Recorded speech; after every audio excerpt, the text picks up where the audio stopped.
बिस्मिल्लाहिर्रहमानिर्रहीम। अस्सलाम वालेकुम वीवर्स, मैं हूं नूर, आपके अपने चैनल चटखारा फ्यूजन्स बाय नूर से। जब आपको ये समझ में ना आए कि क्या पकाया जाए, गोश्त, सब्जी, दाल, तो सब छोड़ें, सिर्फ ये डिश बना लें जो कि बहुत ही मज़ेदार और लजीज सी बनती है। फ्रेंड्स, आज मैं आप लोगों के लिए बहुत ही नई और यूनिक सी रेसिपी लेकर आई हूँ। ये जब आप बनाएंगे तो आपके घर वालों के लिए नई तो होगी ही, लेकिन बहुत ही मज़ेदार और डिलीशियस भी होगी। तो चलिए फिर हम रेसिपी को स्टार्ट कर लेते हैं। यहाँ पे मैंने थोड़े से चावल ले लिए हैं जो कि बचे हुए थे। आप चाहें तो आप ताज़ा चावल भी यूज़ कर सकते हैं। इन चावलों को मैं एक चॉपर में डाल दूंगी। चावलों के साथ साथ ही मैंने यहाँ पे 3 हरी मिर्चों को बीच में से आधा काट लिया, लहसुन के जवे ले लिए हैं और 1 इंच का अदरक का टुकड़ा ले लिया है। इन तमाम चीज़ों को हम चावलों के साथ चॉप कर लेंगे। पानी डाल के हमें इसको बिल्कुल पीसना नहीं है, बस हमें चावलों को बगैर पानी के चॉप करना है। चावल ज़्यादा पिसेंगे नहीं। देखें, मैं आपको दिखा देती हूँ ये चावल किस तरह से हो जाएंगे। अब इन्हें हम एक साइड पे रख देंगे। अब यहाँ पे एक बाउल ले लेंगे। अब 1.5 पाव के करीब गोभी लेकर मैंने उसको काट लिया था। ये बंद गोभी है, मैंने इसको हाथ से ही काटा है, इसको चॉपर में चॉप नहीं करना है। उसको हम बाउल में ट्रांसफ़र कर देंगे। अब एक दरमियाने साइज़ का अंडा ले लेंगे और इसे एक प्याले में तोड़ लेंगे। अब ये अंडा हम बंद गोभी के ऊपर डाल देंगे। अंडे को हमने प्याले में इसलिए तोड़ लिया है कि अंडा करता तो बंद गोभी भी ख़राब हो जाती, इसलिए अंडे को अलग से तोड़कर डालना चाहिए। अब इसमें वो तमाम चावलों को हम शामिल कर देंगे जो कि हमने चॉपर में चॉप किए थे। चॉपर में से तमाम चावलों को साफ करके हम बाउल में शामिल कर देंगे। अब इसको मज़ेदार फ्लेवरिंग देने के लिए हम शामिल करेंगे 1 टीस्पून के करीब सॉल्ट आप अपने हिसाब से शामिल कीजिएगा। हाफ टी स्पून के करीब मैं यहाँ पे डाल दूंगी कुटी हुई लाल मिर्च। हाफ टी स्पून इसमें शामिल कर दूंगी मैं चाट मसाला जो घर का होममेड है। अच्छा सा कलर देने के लिए इसमें 1/4 टीस्पून के करीब डाल दूंगी मैं हल्दी पाउडर और 1 टीस्पून भर के डाल दूंगी चिकन पाउडर। 1 टीस्पून इसमें डाल दूंगी पिसी हुई काली मिर्च का पाउडर और हाफ टीस्पून मैं यहाँ पे शामिल कर दूंगी कोरमा मसाला। जी हाँ, कोरमा मसाले से बहुत ही ज़बरदस्त और यूनिक सा टेस्ट आएगा इसमें। अब इसकी पैडिंग के लिए हम यहाँ पे शामिल कर देंगे 4 टीस्पून बेसन आप छान के यूज कीजिएगा। तमाम मसाला जार डालने के बाद अब हम हाथ की मदद से ही इसको अच्छी तरीके से मिक्स कर लेंगे। इसमें ऊपर से पानी डालने की बिल्कुल भी कोई ज़रूरत नहीं है, क्योंकि गोभी के अभी जो मॉइस्चर होगा और जो चावलों का मॉइस्चर है उसकी वजह से ये अच्छे से बाइंड हो जाएगा। इसमें ज़रा सा भी पानी शामिल मत कीजिएगा, वरना आप सही तरीके से इसको बाइंड नहीं कर सकेंगे। ये देखिए, बिना पानी के ही ये तमाम बैटर तैयार हो चुका है, कंबाइन हो चुका है और ये देखें बाइंड भी हो चुका है। अब हम इस पेटी बना लेंगे इस तरह से। आप चाहें तो आप गोल शक्ल में भी बना सकते हैं, ओवल शक्ल में भी बना सकते हैं। मैं यहाँ पे कबाब की शक्ल में इस तरह से पैटी बना रही हूँ। अभी मैंने हाथों पे कोई ऑयलिंग वगैरह नहीं की है, ना ही किसी पानी का यूज़ किया है।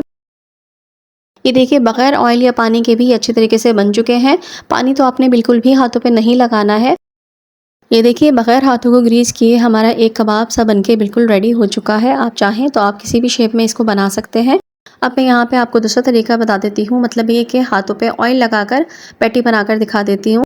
ये सिर्फ मैं उस सिचुएशन के लिए बता रही हूँ कि जब आपसे बगैर ऑयल के जो है वो हाथों पे ज़्यादा स्टिक हो रहा हो, बहुत ज़्यादा स्टिकी आपका मटेरियल बन गया हो, तो आप ऑयलिंग करके हाथों पर इस तरह से कबाब की शेप बना सकते हैं। अब इसी तरह से हम तमाम कबाबों को बनाकर एक साइड पे रख लेंगे। ये देखिए फ्रेंड्स, तमाम कबाब हमने तैयार कर लिए हैं। अब हम एक पैन में थोड़ा सा ऑयल गरम करेंगे और उसमें इनको शैलो फ्राई करेंगे।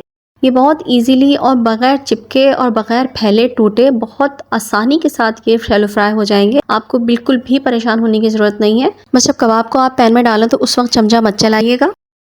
चूल्हे की फ्लेम को हमने मीडियम रखना है, ज़्यादा हाई नहीं रखना है और ना ही ज़्यादा लो रखना है, वरना ये ज़्यादा तेल पी जाएंगे लो में ये फ़ौरन से नीचे से सिक जाएंगे और अंदर तक जो है जो बेसन हमने इसमें इस्तेमाल किया है वो पक नहीं सकेगा।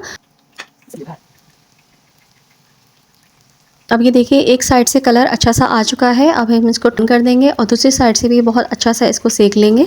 2 से 3 मिनट में दूसरी साइड भी इसकी अच्छी तरीके से सिक जाएगी। बस अब हम इसे निकाल लेंगे।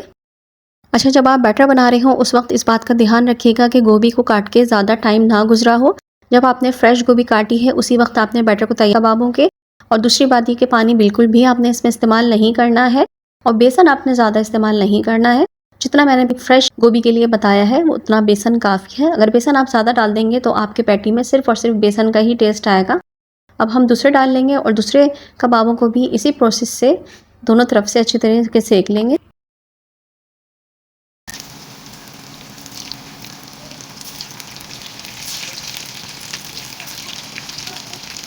ये देखिए, तमाम कबाब हमने तल के रेडी कर लिए हैं। अब हम इनको एक साइड पे रख देंगे। अब एक कढ़ाई लेंगे और वो ऑयल जिसमें हमने कबाब तले थे वो तमाम ये ज़र्रात जो इसमें रह गए थे उनको साइड में करके ये तेल हम इसी में शामिल कर देंगे। इस तेल को भी हम यूज़ कर लेंगे। अब इस ऑयल में थोड़ा सा ऑयल में मज़ीद ऐड करूँगी। अब ये 2 दरमियाने साइज़ के प्याज़ों को मैंने बहुत बारीक चॉप कर लिया है। ये प्याज हम ऑयल में शामिल कर देंगे। प्याज को हम तेल में सौते कर लेंगे। बस 1 से 2 मिनट हम प्याज को फ्राई करेंगे, ना हमें इसको ज़्यादा पकाना है ना ही ब्राउन करना है। प्याज जैसे ही ट्रांसलूसेंट हो जाएगी तो मैं इसमें शामिल कर दूंगी 1 टीस्पून के करीब सफ़ेद साबुत ज़ीरा, हाफ़ टी स्पून इसमें शामिल कर दूंगी राई दाना, 1/4 इसमें डाल दूंगी कलौंजी, इसमें शामिल कर दूंगी अजवाइन और यहाँ पे थोड़ी सी इसमें डाल दूंगी मेथी दाना, 1 टीस्पून इसमें डाल दूंगी सौंफ और 1 टीस्पून इसमें कुटा हुआ धनिया शामिल कर देंगे।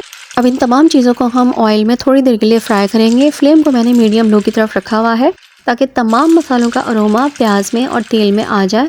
बहुत ही ज़बरदस्त और बहुत ही मज़ेदार से अचारी सा जो है वो टेस्ट और इसकी खुशबू आ रही है। बस 1 से 2 मिनट हम इसको फ्राई करेंगे, जलाना नहीं है हमने इन मसालों को। अब हम इसमें शामिल कर देंगे 1 टीस्पून के करीब अदरक लहसुन का पेस्ट। अदरक लहसुन का पेस्ट शामिल करने के बाद हम इसको अच्छे तरीके से भूनेंगे ताकि इसकी रॉ स्मेल ख़त्म हो जाए।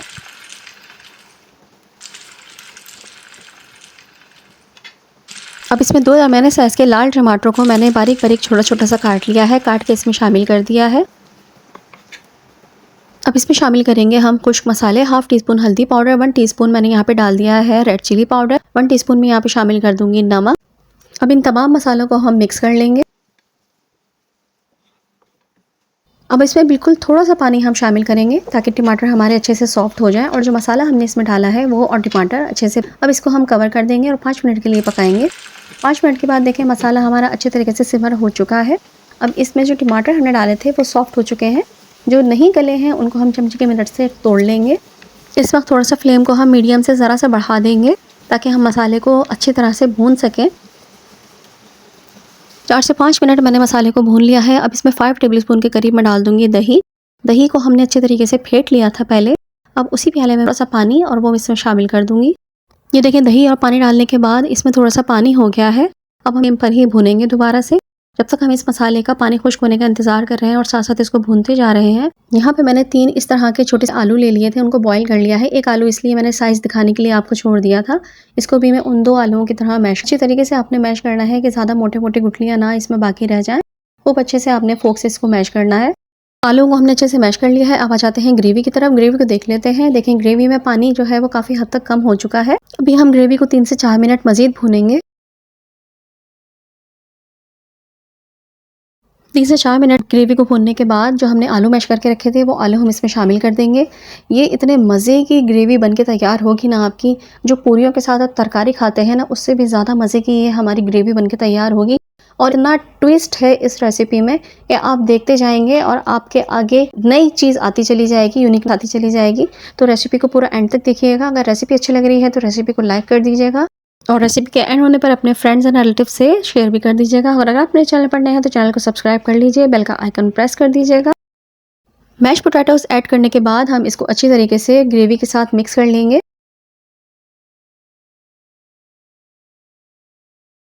मिक्स करने के बाद अब हम इसमें उतना पानी शामिल कर देंगे जितनी हमें की ग्रेवी चाहिए। मैंने आधे गिलास से थोड़ा ज़्यादा और 1 गिलास से थोड़ा सा कम पानी इसमें शामिल किया है। अब इसको हम मिक्स कर लेंगे और इसको बॉयल आने तक हम पकाएंगे। आंच को हम थोड़ा सा तेज़ कर देंगे।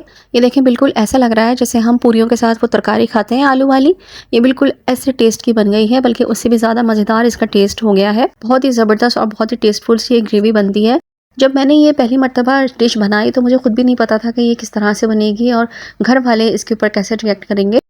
लेकिन जब उन लोगों ने खाया और खाने के बाद तारीफ़ की तो मुझे बहुत ही ज़्यादा अच्छा लगा और खुशी मिली। तो मैंने सोचा फिर ये रेसिपी आप लोगों के साथ भी शेयर की जानी चाहिए। तो इस वजह से आज मैंने ये रेसिपी आप लोगों के साथ शेयर की है। बस देखिए इसमें उबाल आने लगा है। जैसे ही इसमें उबाल आ जाएगा वो जो पैटी हमने बना के रखे थे वो हम इसमें 1 बाय 1 ड्रॉप कर देंगे। ये जो रेसिपी मैंने आप लोगों के साथ शेयर की है ये बहुत ही ज़बरदस्त और परफेक्ट रेसिपी है। ये जो मैंने पैटी बनाए हैं ये आप दूसरे दिन तक भी अगर आपका सालन बचेगा और ग्रेवी बचेगी तो ये पैटी एज़ इट इज़ ऐसे ही रहेंगे। बिल्कुल भी आपके पकाने पर ये सालन में डूबेंगे नहीं, टूटेंगे नहीं। बहुत ही अच्छे तरीके से ये इस तरह से रहेंगे जिस शेप में आपने बनाए हैं। लास्ट में इसमें 4 से 5 हरी मिर्ची शामिल कर देंगे और हाफ़ टी स्पून के करीब मैंने यहाँ पे गरम मसाला शामिल कर दिया है। अगर आपके घर में ज़्यादा गरम मसाला अच्छा लगता है तो आप 1 टीस्पून भी डाल सकते हैं।